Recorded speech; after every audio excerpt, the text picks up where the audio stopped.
Subscribe कीजिए आपके अपने YouTube channel education for CBSE को और बेल आइकन को दबाइए ऐसे ही वीडियोस देखने के लिए। तो आ गए हैं आप तो प्यारे बच्चों। आज के इस वीडियो में हम लोग बात करने वाले हैं class 8th Hindi chapter number 1 जिसका नाम है ध्वनि।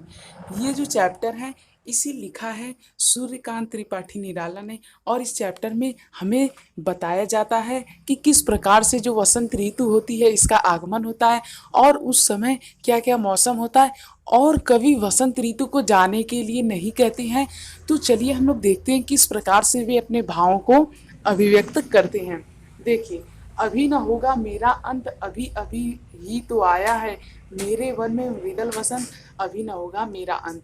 इस पैराग्राफ में कवि हमसे ये कहना चाहते हैं कि उनका अंत अभी नहीं होगा, यानी कि जो वसंत ऋतु है वो अभी नहीं जाएगी और अभी अभी तो ये आई है और ये जो कोमल वसंत है ये अभी मेरे वन में अभी अभी आई है। यानी कि कवि का यहाँ पे जो उनके आसपास का इन्वायरमेंट है उस इन्वायरमेंट में अभी अभी वसंत आई है, अभी अभी वहाँ पे नए नए फूल खिले हैं और नए नए मतलब कि जितने भी फ्लावर्स हैं यानी फूल हैं वो यहाँ पे खिले हैं। ठीक, तो इससे क्या होगा, इससे काफ़ी सुंदरता बढ़ेगी। तो कवि कह रहे हैं कि इन्हें अभी नहीं जाना है, अभी अभी तो ये आए हैं, ये जो वसंत है ये कितने खूबसूरत हैं। तो यही कहना चाहते हैं पहले पैराग्राफ में। अब ये कहना चाहते हैं हरी हरी ये पात डालियाँ कलियाँ कोमल गात, मैं ही अपना स्वप्न मृदुल कर फेरूंगा नृदित कलियों पर जगह एक प्रत्युष मनोहर।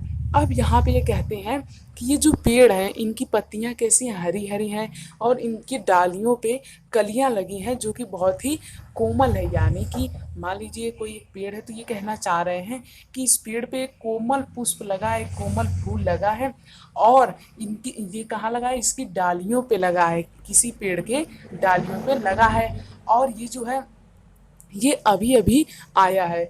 और ये यहाँ पे कहना चाह रहे हैं कि ये अपने स्वप्न को कोमल कर करके इन्हें जाने नहीं देंगे।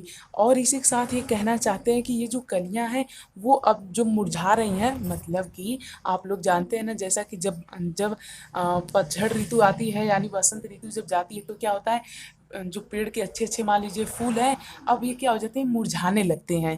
तो एक तरह से जिस प्रकार से कोई जब सो के उठता है तब उसका मूड कैसा होता है, मतलब आप लोग देखते हैं उसका मन हल्का सा गिरा टाइप में रहता है, भले ही वो कितना खुश हो पर उसका तब जैसा चेहरा होता है वैसा हमेशा नहीं रहता है।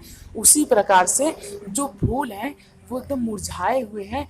तो ये कह रहे हैं कि फूल को मुरझाए हुए से मैं जगाऊंगा, क्योंकि यहाँ पे ये नहीं चाह रहे हैं कि वसंत ऋतु चली जाए, मतलब समझ रहे हैं ना, मतलब कुल मिला जुला करके यहाँ पे कवि ये नहीं चाह रहे हैं कि वसंत ऋतु चली जाए, वसंत ऋतु रहे। और इसके साथ साथ कह रहे हैं कि इनका अंत कभी भी नहीं होगा और फूल जो है पुष्प जो है वो अनंत समय तक खुले हों, जगह एक प्रत्युष मनोहर। प्रत्युष मतलब होता है सुबह, आप लोग के बुक में दिया हुआ है प्रातः काल।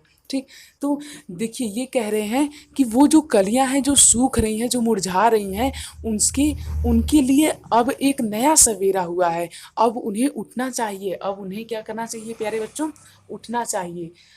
तो प्यारे बच्चों अब ये आगे कहना चाहते हैं कि पुष्प पुष्प से तंद्रालस ललसा खींच लूंगा मैं, यानी कि अब बहुत इंपॉर्टेंट लाइन है प्यारे बच्चों, बहुत ही ध्यान से देखिएगा। यहाँ पे कहना चाहते हैं कि वे हर एक फूल फूल से, मान लीजिए ये एक फूल है ये एक फूल है, ये जो इस प्रकार से मुरझाए हुए हैं हर एक फूल से इनका जो मुरझापन है, मतलब जो ये मुरझाए हुए हैं उन्हें खींच लूंगा, फिर से इन्हें पहले की तरह स्वस्थ बनाऊंगा जैसे कि वसंत ऋतु में थे। मतलब प्यारे बच्चों वसंत ऋतु में फूल कैसे होती, एकदम हरे भरे खिले, पर इस समय फूल कैसे मुरझाए हैं। तो इन्हीं को ये ठीक करना चाहते हैं कि ये मुरझाए न रहें। तो जिस प्रकार से मान लीजिए कोई एक यदि छोटा बच्चा है जब ये सो करके उठता है तो रोता है, ठीक, और इसका जो मूड होता है वो पूरी तरह से ऑफ होता है। तो इसकी इसकी मतलब कि इसके अंदर जो फीलिंग है उसी यहाँ पे कवि कह रहे हैं खींचने के लिए। तो उसी प्रकार से जब एक फूल होता है प्यारे बच्चों, जब वो मुरझाया होता है तो वो बिल्कुल फूल जो है वो इस प्रकार से है कि उसे निद्रा लगी है और वो सो रहा है। ठीक, समझ रहे हैं ना, मतलब अरे भाई कोई सोता है तो कैसे सोता है, मतलब लेट जाता है मुरझा जाता है, और फूल सोएंगे तो कैसे सोएंगे, मान लीजिए कोई फूल सो रहा है अब ये कैसे सोएगा, ये भी मुरझा जाएगा। तो इसे कह रहे हैं कि इसे जो निद्रा लग रही है, इसे जो नींद लग रही है, उसे मैं खींच लूंगा ताकि इसे नींद ना लगे। ठीक, वही कहना चाह रहे हैं। तो देखा आपने एक लाइन का कितना बड़ा मतलब, अपने नव जीवन का अमृत सहर्ष सींच दूंगा मैं, यानी कि इनके जीवन का जो अमृत है उससे ये फूलों को सींचेंगे। यानी कि यहाँ पे कहना चाहते हैं ये कि फूलों को हम लोग किससे सींचते हैं, पानी से, पर ये कह रहे हैं कि मैं उसे अमृत से सींच दूंगा। अब आप लोग सोच रहे होंगे अमृत क्यों कहें। देखिए, जब भी कोई व्यक्ति अमृत पी लेता है तो क्या हो जाता है, अमर हो जाता है। उसी प्रकार से जब भी कोई फूल को अमृत यदि ये सींच देंगे फूल को अमृत से, तो फूल क्या हो जाएगा, अमर हो जाएगा। तो इसलिए ये कहना चाह रहे हैं कि फूल कभी भी मरे ना।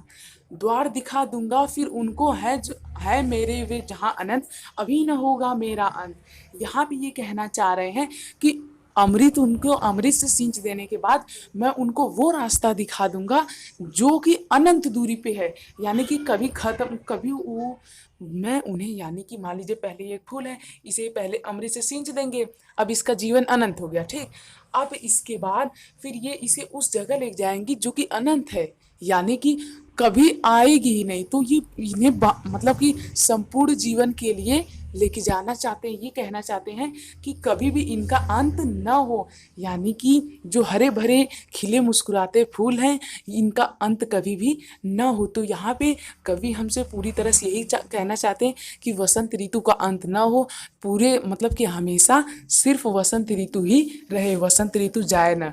ठीक है, तो ये सब जो पूरी यहाँ पे आप लोग के सामने कविता थी, इसमें खाली कल्पना की गई है, मतलब कि इसमें कल्पना की गई है।